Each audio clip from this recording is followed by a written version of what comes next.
Hello everyone, నేను Lavanya Krishna. Welcome to 64 కలలు. ఇది శ్రీశైలం ట్రిప్లో డే 2. మీకు ఆల్రెడీ నేను ఒక వీడియో పోస్ట్ చేశాను. దాంట్లో శ్రీశైలం వెళ్తున్నప్పుడు సాక్షి గణపతిని దర్శనం చేసుకుంది, ఇంకా శ్రీశైలంలో వీడియోస్ నేను మీకు పోస్ట్ చేశాను. అండ్ ఇది సెకండ్ డే మళ్ళీ దర్శనానికి ఏమీ వెళ్ళలేదు, కానీ రోప్ వే నుంచి పాతాళ గంగకు వెళ్దామని చెప్పి ఇంకా రెడీ అవుతున్నాం అన్నమాట. మార్నింగ్ రూమ్ నుంచి రెడీ అయిపోయి బ్రేక్ఫాస్ట్ చేయడానికి ఇలా బయటకు వచ్చాము. బ్రేక్ఫాస్ట్ అయిపోయిన తర్వాత పాతాళ గంగ దగ్గర టికెట్స్ ఇస్తారు కదా రోప్ వేలో వెళ్ళడానికి, ఆ ప్లేస్కి వెళ్ళాము. ఈ వీడియో చూడండి, నేను పాతాళ గంగకు వెళ్ళానా లేదా, రోప్ వేలో పిల్లలకి ఆ ఎక్స్పీరియన్స్ ఇద్దామని చెప్పి అనుకున్నాను. అవన్నీ నేను మీకు ఈరోజు ఈ వీడియోలో షేర్ చేసుకుంటాను.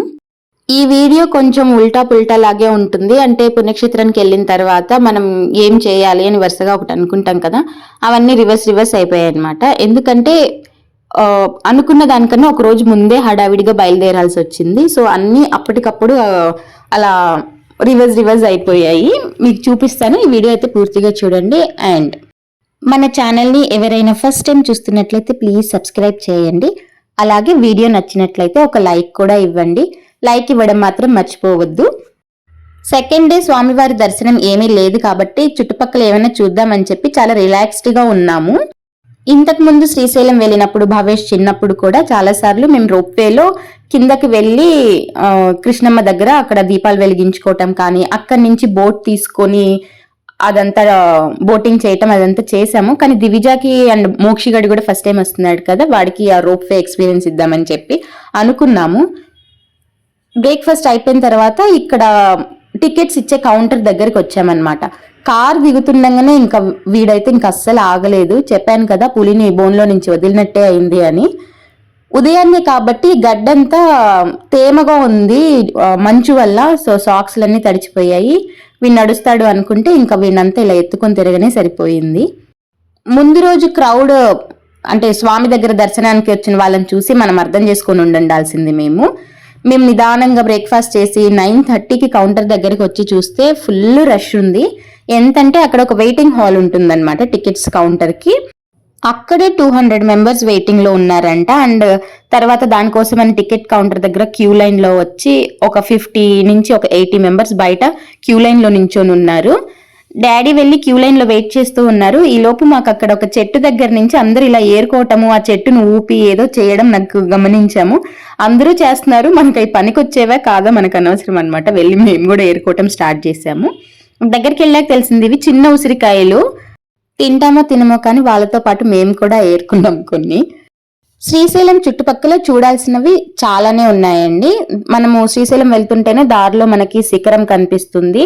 హటకేశ్వర దానికి కూడా మనకి దారి కనిపిస్తుంది, అది అట్లా లోపలికి వెళ్ళాలి. తర్వాత ఫాల్దార, పంచదార, ఇంకా సాక్షి గణపతి మీ అందరికి ముందు వీడియోలో చూపించాను.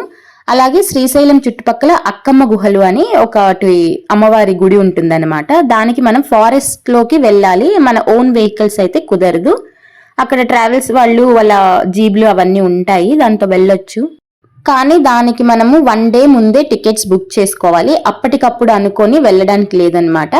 ఇంతకు ముందు ఉన్న ఫెసిలిటీస్ కానీ ఇప్పుడు అవన్నీ లేవు. ఇంతకు ముందు అయితే మనం ఎప్పుడు అనుకుంటే అప్పుడు వెళ్ళిపోయేటట్లు ఉండేది. బట్ ఇప్పుడు క్రౌడ్ పెరుగుతుంది, దానికి తగ్గట్టు డిమాండ్ కి తగ్గ సప్లై లేకపోవటం వల్ల మనకి కొంచెం వెయిటింగ్ లిస్ట్ అనేది ఎక్కువ అవుతుంది అనమాట. ఇక్కడ చూస్తున్నారు కదా, నేను మీకు చెప్పాను వీడియో స్టార్టింగ్ లోనే అంతా ఉల్టా పుల్టా చేస్తుంటామని. చక్కగా ఇక్కడ నామాలు పెట్టించుకున్నారా వీళ్ళతో. దీని తర్వాత వెళ్ళి మోక్షి బాబుకి గుండు చేయించారు. ఇలా ఏదైనా పుణ్యక్షేత్రానికి వచ్చినప్పుడు ఫస్ట్ రాగానే రూమ్ తీసుకొని గుండు చేయించుకున్న తర్వాత బాబా స్వామి దర్శనంకి వెళ్ళడము అలాంటిది ఉంటుంది. కానీ ఇక్కడంతా మేము రివర్స్ చేసాం. రావటం దర్శనం చేసుకున్నాము, తర్వాత గుండు చేయించుకున్నాం అనమాట. మోక్షికి ఇలా గుండు చేయిస్తుంటే అది చూసి దివిజ నాకు కూడా చేయించండి అని అడిగింది. ఇదేంటో చాక్లెట్ ఇచ్చి నాకు ఇవ్వలేదు అన్నట్టు పేచీ పెట్టుకొని తను కూడా గుండు చేయించుకుందనమాట. నేను ఇందాక మీకు విషయం చెప్తున్నాను కదా, అక్కమ్మ గుహల గురించి. అక్కడికి వెళ్ళాలంటే మనం ముందు రోజే టికెట్స్ బుక్ చేసుకోవాలి, లేదా నైట్ 12 o'clockకి టికెట్స్ ఓపెన్ అవుతాయంట, లిమిటెడ్ టికెట్స్. అప్పుడైనా బుక్ చేసుకోవచ్చు. మాకు ఆ సంగతి తెలియలేదు, సో అక్కడికి వెళ్ళడం మిస్ అయింది. అండ్ ఇందాక పాతాళ గంగకు వెళ్ళడానికి క్రౌడ్ చూసారు కదా, అది చూసి పిల్లలతో వెయిటింగ్ లో అంతసేపు వెయిట్ చేయలేమని చెప్పి అక్కడి నుంచి కూడా వెనక్కి వచ్చేసాము. ఇంకో విషయం ఏంటంటే ఇక్కడ టికెట్స్ తీసుకునేటప్పుడు వెయిటింగ్ హాల్ ఉంటుంది కూర్చోవడానికి, మనకి అవన్నీ అరేంజ్ చేస్తారు. కానీ కిందకి వెళ్ళిన తర్వాత మాత్రం మనం గంటలు గంటలు లైన్లో నించోవాలి. చాలా తక్కువ ప్లేస్ ఉంటుంది, పిల్లలతో మనం చాలా ఇబ్బంది పడతాము. సో అంత రిస్క్ తీసుకోదలుచుకోలేదు. దివిజాకి ఇది 3rd టైం గుండు చేయించడం అనమాట. ఫస్ట్ 2 టైమ్స్ తిరుపతిలో అయింది, ఇంకొకసారి శ్రీశైలంలో అయితే బాగుంటుంది కదా అని నేను అనుకున్నాను. ఇంకా ఆమె కూడా అంత పేచీ పెట్టకుండా మంచిగా చేయించుకుంది. పిల్లలిద్దరికి ఇలా గుండు చేయించి మళ్ళీ రూమ్కి వెళ్ళి వాళ్ళకి స్నానాలు చేయించుకొని రిటర్న్ అయిపోదామని అనుకున్నాము. కానీ నాకెందుకో శ్రీశైలం ఈసారి అంత సాటిస్ఫైడ్ ట్రిప్ లాగా అనిపించలేదు. ముందు రోజు స్వామివారి దర్శనం కానీ అమ్మవారి దర్శనం కానీ చాలా బాగా జరిగింది. కానీ ఎందుకో ఆ సాటిస్ఫాక్షన్ లేదు ఈసారి. ఎందుకంటే మెయిన్ ఎంట్రన్స్ నుంచి నడవలేదు. సో కృష్ణ ఏమన్నారంటే రిటర్న్లో ఇంకా వెళ్ళిపోయేటప్పుడు ఆ ద్వారం దగ్గరికి వరకు వెళ్ళి అక్కడి నుంచి దర్శనం చేసుకొని ఫొటోస్ దిగి వచ్చేయండి అని చెప్పారు. కార్ ఒక సైడ్ పార్క్ చేశారు. మళ్ళీ అంత లోపలికి ఇంకా అమ్మ వాళ్ళు ఏం నడుస్తారులే అని చెప్పి నేను దివిజ ఇద్దరమే వెళ్ళేసి వచ్చాము. నేను మీకు ఇంతకు ముందు వీడియోలో చెప్పాను కదా, ఇప్పుడు శ్రీశైలం చాలా పూర్తిగా మారిపోయింది అని. ఇక్కడ ఇది స్వామివారి మెయిన్ ఎంట్రన్స్, గోపురం కనిపిస్తూ ఉంటుంది. దీనికి ఎదురుగా రోడ్డుకి అటు ఇటు చాలా షాప్స్ ఉండేవి, గాజుల కొట్లు కానీ లేదా టాయ్స్ కానీ ఏవైనా చాలా షాప్స్ ఉండేవి. ఇప్పుడు అవన్నీ తీసేసి రోడ్డు వెడల్పు చేస్తున్నారు. ఇదిగోండి మెయిన్ ఎంట్రన్స్ అని చెప్పాను కదా, ఇక్కడ నుంచి మనం నడుచుకుంటూ వెళ్లే వాళ్ళము ఇంతకు ముందు. బట్ ఇప్పుడు అది మిస్ అయింది.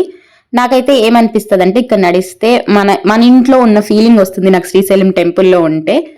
మొన్న నాగార్జున నాగ చైతన్య కూడా ఈ దారిలో ఇలా నడుస్తూ వచ్చినప్పుడు నేను అనుకున్నాను అనమాట. కానీ డైరెక్ట్ గా వెళ్ళి చూస్తే అప్పుడు విఐపీలకే ఓపెన్ చేశారు, మనకి లేదు అని అర్థమైంది. ఇది క్లోజ్ చేసి ఎంట్రీ ఇంకో సైడ్ పెట్టడానికి రీజన్ అయితే నాకు తెలియదు. కానీ నెక్స్ట్ టైం వచ్చినప్పటికన్నా ఈ షాప్స్ అన్ని నార్మల్ అయిపోయి ఆ రోడ్ ముందు వాళ్ళు ఏం రెనోవేట్ చేయాలనుకున్నారో అదంతా అయిపోయి ఈ వాకిలు తెరవాలని నేను కోరుకుంటున్నాను. ఇక్కడ ఇంతకు ముందు రోడ్డుకు అటు ఇటు షాప్స్ అవన్నీ ఉన్నప్పుడైతే ఈ బయట నుంచి ఆ చివరి వరకు నడవడానికి చాలా టైం పట్టేది, ప్రతి షాప్ చూసుకుంటూ గాజులు కొనుక్కుంటూ. మీకు చెప్పాను కదా నేను ఇంతకు ముందు వీడియోలో కూడా, పుణ్యక్షేత్రాలకి వెళ్తే నేను ఖచ్చితంగా గాజులు కొనుక్కోవడం నాకు సెంటిమెంట్ అని. కానీ ఈసారి మనం లేట్ అవుతుంది, వెళ్ళేసరికి లంచ్ టైంకి మార్కాపురం వెళ్ళిపోవాలంటే మనం ఇప్పుడే స్టార్ట్ అవ్వాలని చెప్పి కిట్టు దారిలో కొనుక్కుందు, పాలధార పంచదార ఉంటుంది కదా అక్కడ కూడా గాజులు కొట్లుంటే అక్కడ కొనుక్కుందులే అన్నారు. బట్ ఏమైందో తెలుసా, శ్రీశైలం బయటికి ఎంటర్ అవుదాము అనుకునేసరికి అక్కడ శ్రీశైలం నుంచి ఎగ్జిట్ అయ్యే టైంకి పెట్రోల్ కొట్టించుకుందామని చెప్పి మళ్ళీ యూటర్న్ తీసుకుని వెనక్కి రావటం. కిట్టు పెట్రోల్ కొట్టించుకునే గ్యాప్ లో మేము గాజులు కొనుక్కోవడానికి దూరిపోయామన్నమాట. గాజులు అయితే ఇక్కడ తీసుకున్నాను, మీకు నేను అది కూడా చూపిస్తాను. నేను హైదరాబాద్ లో చార్మినార్ మొత్తం తిరిగినా కూడా నాకు కనపడని బ్యాంగిల్స్ ఇక్కడ కనిపించాయి. చార్మినార్ దగ్గర దొరకని గాజులా ఏంటి అవి అని అనుకుంటున్నారా? మట్టి గాజులేనండి, సింపులే. బట్ నేను ఎంత వెతికినా నాకు అసలు ఆ బ్యాంగిల్స్ దొరకలేదన్నమాట. మీషోలో చూశాను, మింత్రాలో చూశాను, అమెజాన్ లో చూశాను, బట్ నాకు ఎక్కడ ఆ గాజులు దొరకలేదు. ఇంతకీ ఏం బ్యాంగిల్స్ అంటే అవి చాలా సింపుల్ పింక్ కలర్ మట్టి గాజులు అనమాట. మట్టి గాజుల్లో చాలా రకాల గాజులు వచ్చాయి, డబుల్ షేడ్ తో కూడా వచ్చాయి. కానీ పింక్ కలర్ అయితే నేను ఎక్కడా చూడలేదు. చాలా రోజుల నుంచి ఆ గాజులు కనిపిస్తే అవి కొనుక్కోవాలని నేను అనుకుంటూ ఉన్నాను. అండ్ ఫైనల్ గా శ్రీశైలంలో కనిపించాయి. ఇంకా నేను గాజులు కొంటూ ఉంటే పిల్లలు ఊరుకుంటారా, వాళ్ళు కూడా కావాల్సిన టాయ్స్ అన్ని కొన్నారనమాట. వాళ్ళు ఆడుకుంటారో ఆడరో కానీ అక్కడ మాత్రం అది కావాలి ఇది కావాలని తెగ గొడవ చేశారు. నాతో పాటు దివిజాకు కూడా కొన్ని బ్యాంగిల్స్ కొన్నాను. చూడ్డానికి అయితే ప్రతి బ్యాంగిల్ చాలా బాగుంది, అన్ని కొనేయాలన్నంత బాగున్నాయి. ఇప్పుడు ఇంకా రీసెంట్ గా వస్తున్న థింగ్ ఏంటంటే, ఇంతకు ముందు మనకి మెటల్ గాజులు ఏదైనా డిజైన్ లో కావాలంటే మెటల్లోనే వచ్చేవి, ఇప్పుడైతే మట్టి గాజుల్లో కూడా వస్తున్నాయి అనమాట. సన్నవి గాజులు ఉంటాయి కదా, అవి 3-4 అలా స్టిక్ చేసేసి అతికించేసి వాటి మీద డిజైన్ వేస్తున్నారు. నాకు ఆ ప్యాటర్న్ బాగా నచ్చింది. నేను నా బ్యాంగిల్స్ కొనుక్కుని అంతా అయిపోయిన తర్వాత నాకు ఇవి కనిపించాయి మళ్ళీ. అసలు ప్లెయిన్ గాజులు డిఫరెంట్ కలర్స్ ఇలా అరేంజ్ చేస్తే చూడడానికి ఎంత బాగున్నాయో. మట్టి గాజులు ఇవి, పింక్ కలర్ గాజులు చాలా రేర్ గా కనిపిస్తాయి మనకి. అండ్ ఆయన చెప్పడం కూడా ఏంటంటే ఇవి చాలా రేర్ అమ్మా, అండ్ ఇవి గ్యారంటీ కూడా లేదు, కలర్ పోయే ఛాన్సెస్ ఉంటాయి అని. ఎందుకంటే దూరం నుంచి ఒకలాగా దగ్గర నుంచి ఒకలాగా కనిపిస్తూ ఉన్నాయన్నమాట. బట్ జస్ట్ వెయిట్ చేశాను కదా ఎన్ని రోజులు, కొనుక్కుందామని చెప్పి కొనుక్కున్నాను. ఈ వీడియోలో మీకు శ్రీశైలం గురించి కొంచెం ఇన్ఫర్మేషన్ ఇచ్చానని అనుకుంటున్నాను. Hope you all liked it. Please subscribe. మళ్ళీ ఇంకొక మంచి వీడియోతో కలుద్దాము. ఈ శ్రీశైలం ట్రిప్ లో ఇంకొక వీడియో బ్యాలెన్స్ ఉంది. ఏంటంటే అది పాలధార పంచదారకు వెళ్ళామన్నమాట. మీ అందరికీ తెలిసే ఉంటుంది, బట్ నేను మీకు ఇంకొకసారి చూపిస్తాను. స్టే ట్యూన్ టు 64 కలలు.